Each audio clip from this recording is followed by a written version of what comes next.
heart of the East Coast. This is Sports Raver with your host, a West Coast girl who raves about all things sports, JerelynB.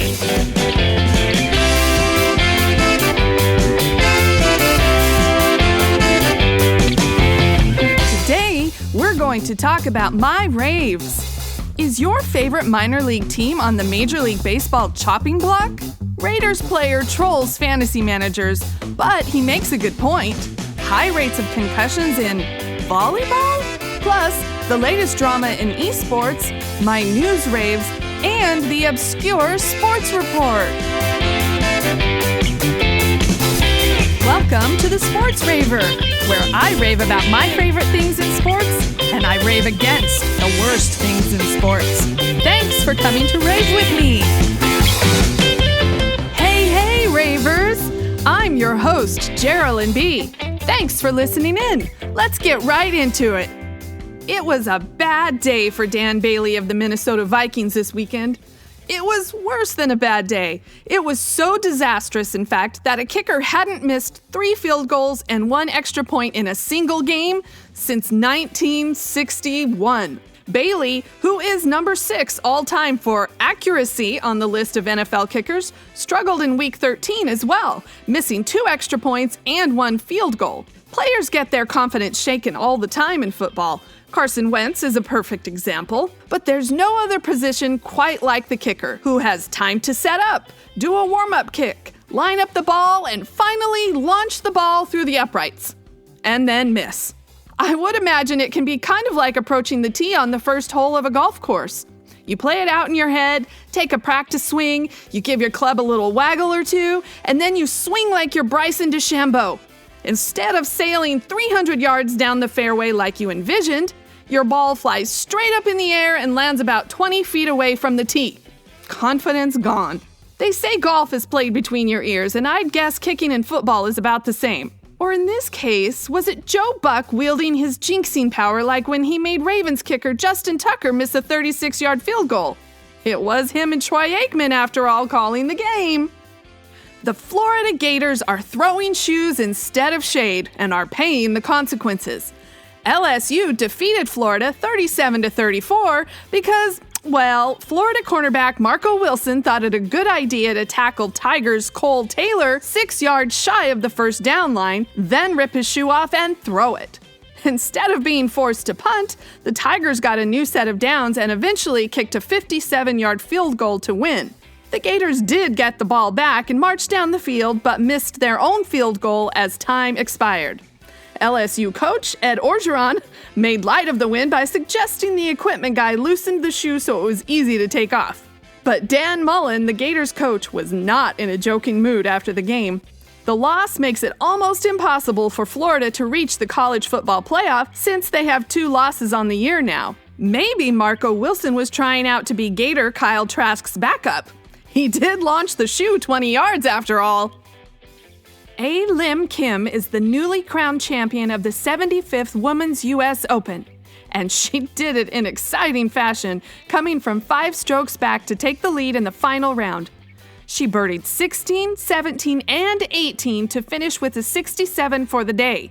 Kim, who is from South Korea, was making her U.S. Women's Championship debut and had only 2 other professional victories before the tournament. Kim is also the first to come back from 5 shots under to win since Annika Sorenstam did it in 1995. $1 million prize for first isn't so bad either. LeVar Ball's dream of having all of his sons playing in the NBA at the same time hit a roadblock when the Detroit Pistons decided to waive LiAngelo Ball after not playing him at all in their preseason games. He'll most likely go on to play for the Pistons G League team in Grand Rapids. LeVar's disappointment aside, I do feel for LiAngelo. It must be difficult living with the pressure of being a Ball son, but it must be off the charts tough if you are the middle son that has struggled to find the success your brothers have had. And speaking of his brothers, LaMelo Ball had an exciting debut in the Charlotte Hornets preseason game against the Toronto Raptors. LaMelo did miss his 5 shooting opportunities, but it was his passes that had everyone electrified, like the no-look pass behind his back to Miles Bridges. With Charlotte having some of the worst game attendance numbers in the NBA, LaMelo's flashy on-court plays should get people's attention. And if not, the Hornets can always get LeVar at the games to do a meet and greet or to share his vast, successful business knowledge. Get your photo op here for $495 a pop.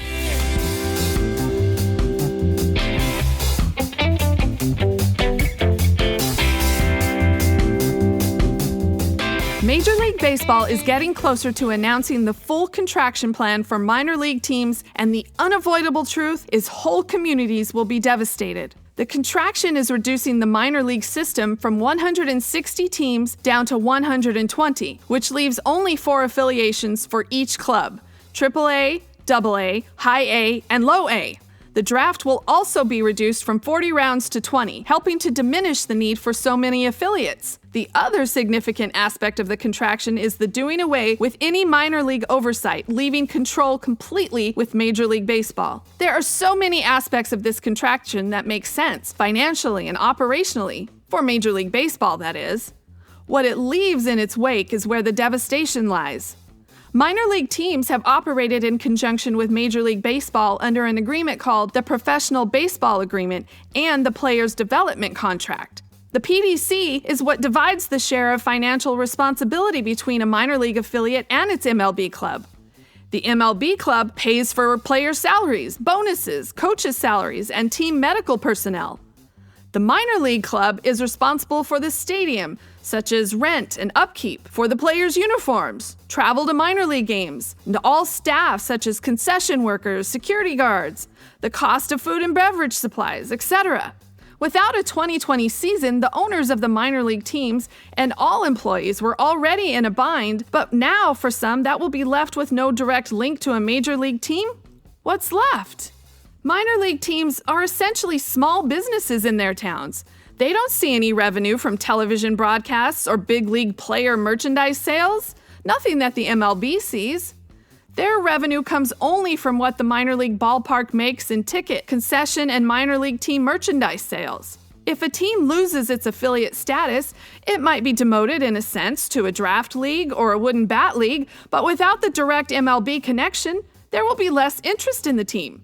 Less of a talent pool. There won't be any high draft prospects or big league players coming through on rehab. Like any sport, baseball is driven purely by money. MLB clubs save money by reducing the number of affiliates. They will have less salaries to pay out. Not that most minor league players make that much anyway. Barely over minimum wage for many, or around $14,000 for a season.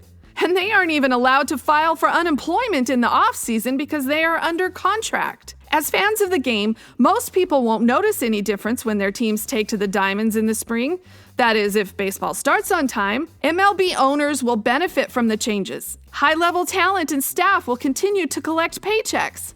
But for the minor league players still chasing their dreams, and for the communities built around the small scale of America's pastime, the effects will be felt for a lifetime.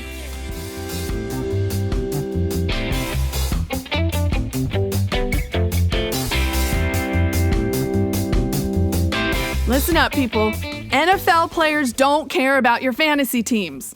And the question is, should they? Sure, some players also have fantasy teams, but they are only allowed to do it for fun, basically. This weekend, Josh Jacobs, running back for the Raiders, posted on Instagram that he was out for Sunday, which sent fantasy owners into a freak-out mode tailspin, scrambling to find someone to put in their lineup. He posted again, letting everyone know exactly how he felt about fantasy football with a not very nice middle finger emoji. And then, lo and behold, he played in the game fairly ineffectively, with only 49 yards rushing and 25 receiving. Josh Jacobs' fantasy owners were not amused, to put it mildly. Some called him immature, and others said he should be fined by the NFL. Look, I understand that people who play fantasy football do so with passion and intensity. I'm one of those people. I get that some people have a lot of money riding on their fantasy seasons. But one thing I do not agree with is feeling like the players owe you something. Fantasy football has brought another layer of recognition and viewership to football games. I know that the NFL is reaping the benefits of obsessed fantasy football managers, along with DraftKings.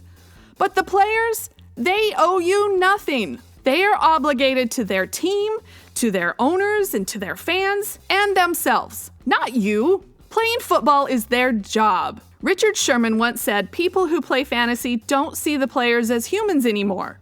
Instead of seeing the impact an injury has, like pain and fear, uncertainty, rehab, fantasy managers see a commodity. It was pretty funny on Jacob's part, though. He waited to post that he wasn't playing until the early games had started, which meant some sub-possibilities might already be playing. And it was the first weekend of playoffs for a huge majority of fantasy leagues. If you were one of those people who lost because Josh Jacobs fooled you, yeah, it might not have been very nice to trick you, but you need to remember you're really just a fake manager. You should have had James Robinson on your team anyway.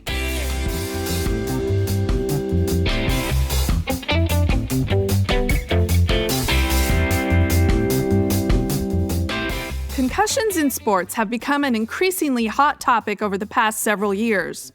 The NFL, for one, has been heavily criticized for the concussion rates amongst players and the damage they live with when their careers are over. Rugby, hockey, soccer, and basketball all have high numbers of concussions. But would it surprise you to know that women's volleyball also has a high rate of concussions? Just ask Haley Hodson, a former volleyball player for Stanford and an Olympic hopeful. Journalist Patrick Ruby did a story on her detailing how her entire world was turned upside down after suffering concussions that were handled wrong.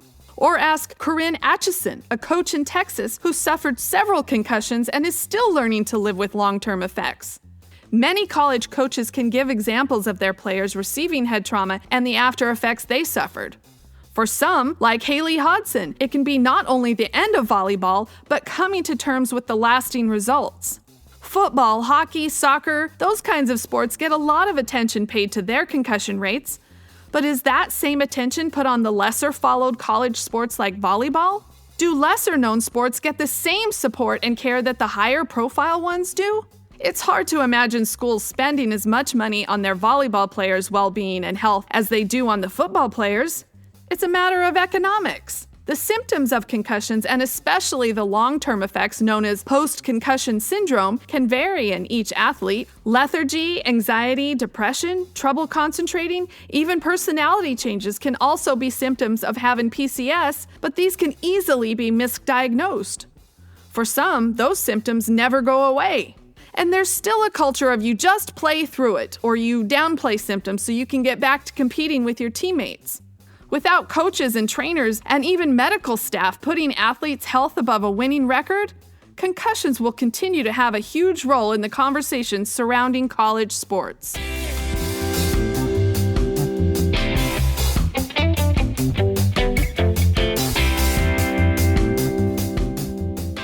eSports! eSports! eSports! eSports! eSports! eSports!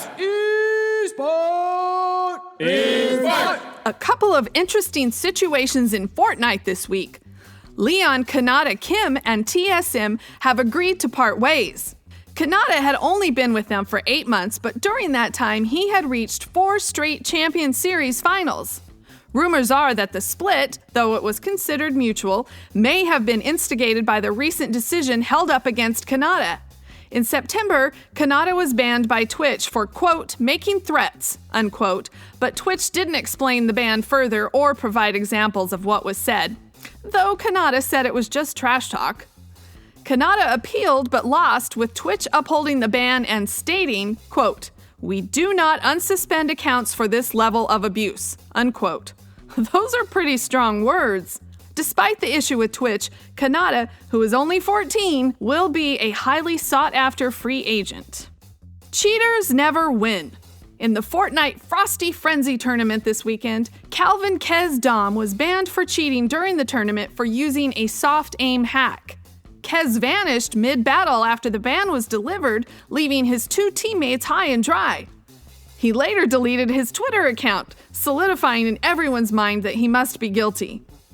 Kez has won over $60,000 in prize money in other Epic Games tournaments, but I don't think he'll be winning any more money playing Fortnite. And actually, cheaters do win. Just ask the Houston Astros. But we love it when karma comes around and has a say.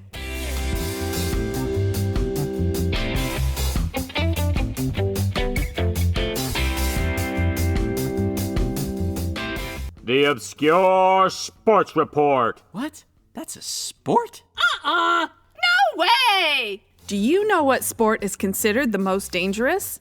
I can promise you it's something you won't find me doing. It's base jumping. Base stands for the four surfaces from which those doing it can jump. Buildings, antennas, spans, which are bridges, and earth, like cliffs. The ultimate thrill for some is jumping off the world's highest anything. Some favorite base jumping locations are the Burj Khalifa Tower in Dubai at a half-mile high in altitude and Yosemite's El Capitan at 3,000 feet. However, it's illegal to base jump in all national parks in the U.S. Jumpers can reach speeds of up to 140 miles per hour as they fall. Some use a parachute, deploying it at the last possible minute, and others use what is called a wingsuit that looks basically like a flying squirrel. One of the main competitions for base jumping is the World Base Race, whose motto is the world's fastest human. It takes place at the Troll Wall in Norway at 3,600 feet. The first competition was held in 2008. The race includes a designated path that the jumpers must navigate and a designated landing area. There are 3 competition events: the solo speed, which is a timed race, the head-to-head speed, which is 2 jumpers in a timed race, and a distance competition.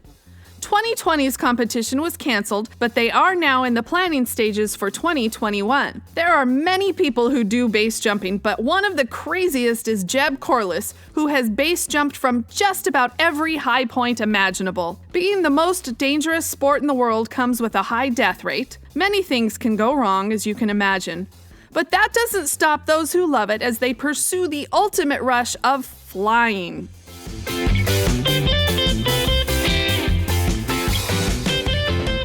Okay, my fellow ravers, that's a raver wrap for today. Thanks for listening in. And remember, whenever you get that glass half empty feeling, just add vodka and stir. Thanks for listening to my raves. Become a sports raver too by following me on Facebook, Twitter, Instagram, and checking out all my podcast raves. Till next time, I'm JerelynB, the Sports Raver.